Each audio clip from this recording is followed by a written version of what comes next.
The streets of Gotham are dark and dirty, lit by flickering neon signs and occasional street lamps.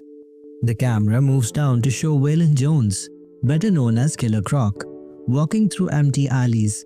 He's wearing a worn hoodie and carrying a duffel bag on his shoulder. His heavy footsteps echo in the silence. 7 blocks away in a city that never forgets your mistakes, Killer Croc walks alone. No luck today, Waylon Jones. No luck at all. The scene cuts to a small rundown hotel. Croc walks inside and is greeted by Tusk, the tusked alien-looking desk clerk leaning on the counter. The conversation begins, heavy with Croc's past and his effort to start fresh. No luck, Waylon? Tusk asks. It's all bull, Croc replies. You serve your time, pay your debts, get paroled, but people only see you one way.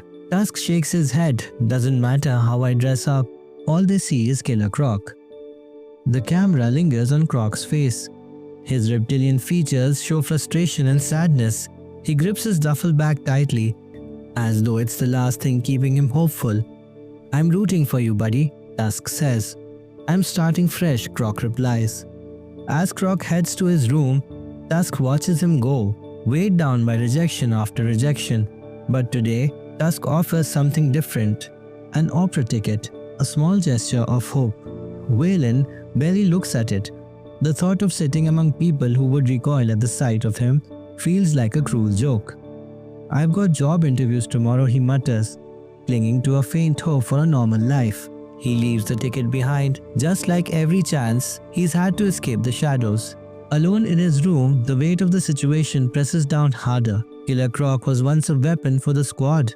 Now reduced to scrambling for scraps of acceptance, someone out there needs help, he thinks, and I have the skills for it. But then his gaze falls on a shard of glass, reflecting his past and the world he's stuck in. Gotham's so-called civilized parts may be under Bane's rule, but Monster Town is his home, the only place that truly accepts him, and it's waiting for him to return. Determined to change his fate, Waylon Jones, Killer Croc, puts on his best suit and steps into a world that fears him. His first stop is a supermarket. He hands in his application with a polite thank you. The manager avoids eye contact and says, "We'll take your application under consideration." Despite the cold response, Waylon keeps going. His next stop is a hospital. He tries harder, keeping his voice steady. "Thank you, Mr. Jones," the nurse at the desk says without looking up. "We'll take your application." The words sound rehearsed and dismissive. At a gas station, Waylon forces a polite smile.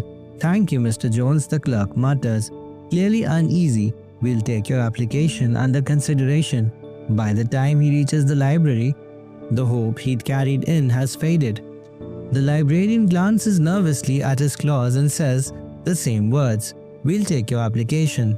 Waylon doesn't even wait for her to finish before walking away. At the mechanic shop, his patience is wearing thin. The greasy manager stares at him for a moment too long before mumbling, "We'll take your application under consideration." Finally, he stops at a restaurant. The polished floors and warm lighting don't match the cold reception he receives. "We appreciate your time," the manager says insincerely. Waylon doesn't respond. He turns and walks out, fists clenched. Back in his lair, frustration boils over. "Bastards, all of them," he growls. The anger consumes him. Every rejection is a reminder that the world only sees the monster, never the man. As he sinks into the shadows, the sharp sound of his claws scraping against the walls echoes, a bitter anthem of his isolation.